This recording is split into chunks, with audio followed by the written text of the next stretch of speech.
What if the Tower of Babel is in Alberta, Canada, part 3? This video might not make much sense unless you go watch part 1 and part 2 first. You can find those in my playlist called Babylon. Okay, so in my last video about Babylon, I spoke a lot about the construction of the tower, and more specifically the bitumen that scripture says they used to mortar the bricks together with. We talked about how the bitumen comes from the tar seeps or the oil wells that are found in Alberta.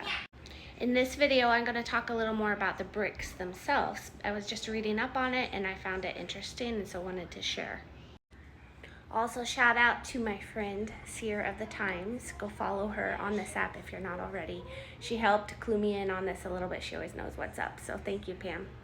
All right, so first let's look at what scripture says about it. So this is from Jubilee. There's quite a few scriptures in the Bible and apocryphal texts. This one's a little more descriptive, so I wanted to share it. It says, they made brick with fire, and the bricks served them for stone, and the clay with which they cemented them together was asphalt. So that's what we talked about in other verses. It says bitumen comes from the oil wells, which comes out of the sea and out of the fountains of water in the land of Shinar. So what I was wondering was how they made the bricks and where the brick material came from. And what it's starting to look like with the research that I've come across is that the brick material actually came from the glacial runoff, if you will. This is a good article, by the way, if you want to look it up and go read it.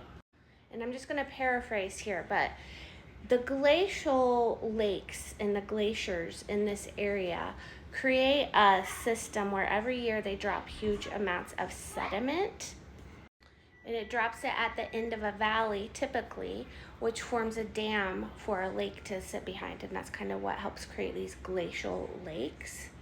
And what happens is the glaciers grind the rock down to a fine flour. This is actually called glacial flour. It's what makes the lakes that really pretty turquoise color. But it deposits this glacial flour or this sediment in huge piles, both along the rivers and the lakes, and especially in the springtime. So it's kind of a continuous process of depositing this sediment. And glacial flour is actually a really great building material for making bricks. It was used in ancient times quite a bit. And the mountains in the area, Mount Babel, are made out of these kinds of rocks: shale, siltstone, limestone, and sandstone, which is also what the glacial flour is made out of. So in my head, I'm wondering if possibly they sourced the sediment to make bricks, and they sourced the bitumen or the asphalt from the oil wells and used this as building material for the tower. Because there were huge amounts of both in the area, they were readily accessible, and there would have been more created for them to use every cycle, every season. If you're confused why I think the Tower of Babel is in Canada, go watch some of my other videos in the Babylon playlist before you come after me in the comments, because at least then you'll know what I'm talking about. You're welcome to disagree, but that way we're on the same page before you come attack me in the comments.